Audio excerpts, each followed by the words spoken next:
فراد.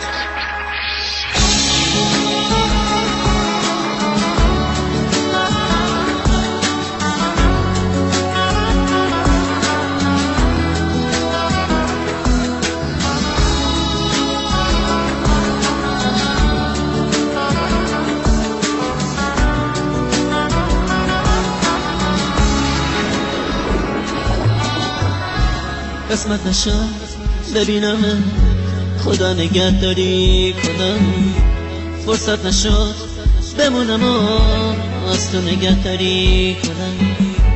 گفتم اگه ببینم دل کندنم سخته برام، اگه یه وقت بگی نرام رفتن پر از درد برام. گفتم صدا تو نشنوم، ندیدم از پیشت برم، پشت سرم زاری نکن، چی کار کنم مسافرم.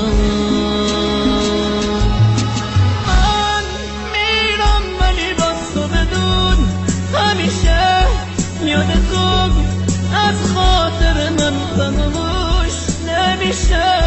گل من خوب میدونی بی تو تک و تنهام عزیزم، اگه تو نباشی میمیرم.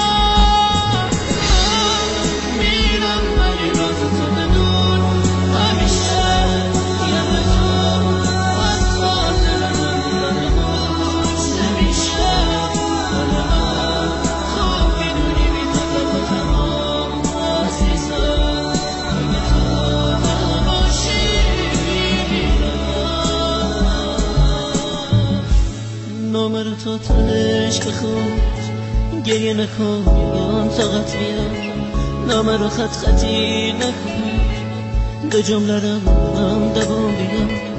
باور نکن یه بی وفا نامه میذارم و میرم، نه قسمت زندگی میرم، به کی بگم مسافرم.